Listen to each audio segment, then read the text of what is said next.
Allez, prochaine étape, la quatrième étape, le corps, le dressage du corps. Alors vous pouvez voir, ici le corps, il est linéaire, il est plat, il n'est pas gros, il est proportionnel de partout, il fait la hampe. C'est pas une mouche appétissante. Les mouches, quand vous les regardez réellement, les petites baitis, les petites olives, elles ont toujours un corps minimum un peu charnu, voire conique. Donc là, on va dresser un corps conique. Donc c'est parti, je vais faire des enroulements, toujours sur les trois quarts arrière, et enfin sur les deux tiers, enfin sur les tiers arrière, voilà.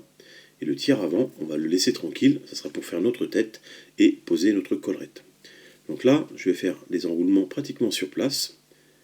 Et là, vous voyez, ça fait que ça commence à faire une boule. C'est pas top. Donc on va aller un tout petit peu vers l'arrière. Et là, on rattrape. Si vous voyez, on commence à fabriquer une pente. Donc là, on va revenir vers l'avant.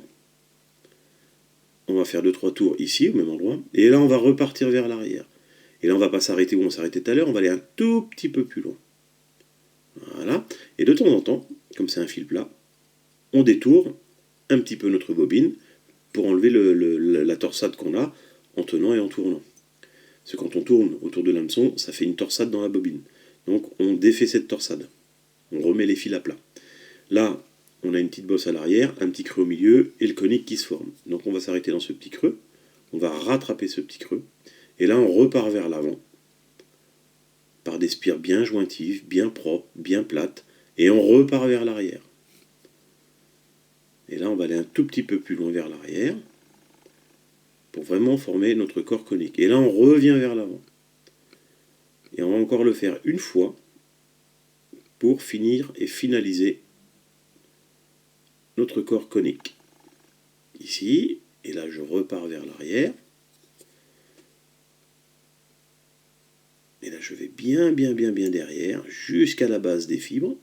Voilà. Quand je suis arrivé à la base des fibres, je reviens en spire bien jointive, bien propre, sans faire de surépaisseur à un endroit, parce qu'on insiste à un endroit. Il n'y a que seul endroit où on peut insister, c'est au démarrage. Et après, on s'en va progressivement et on revient progressivement. Ici, on va arrêter notre collerette, enfin notre corps, qui est fait en forme conique. Alors, pour l'arrêter, deux choses. Soit on a l'habitude, on laisse la bobine comme ça en attente, ou soit on peut prendre le whip finish pour éviter que notre fil vienne se dérouler tout vers l'avant. Parce que c'est vrai que c'est désagréable quand vous avez fait un joli enroulement et que votre fil se défait. Donc là, vous avez vu, je fais 2 tours, pas plus. On va pas faire de grosses épaisseurs. C'est juste pour maintenir le fil en place, pour éviter que quand votre fil il s'en va par là, il ne se débobine. Que la masse que vous avez mis ici de fil parte vers l'avant et que ça défasse tout votre corps que vous venez de monter. Donc là, vous voyez, je peux aller vers l'avant, je peux aller vers l'arrière. Mon fil, il bouge pas. Il est toujours au même endroit. Donc c'est une petite sécurité en plus. Donc voilà pour l'étape 4, le dressage du corps. Allez go, maintenant on va à l'étape 5.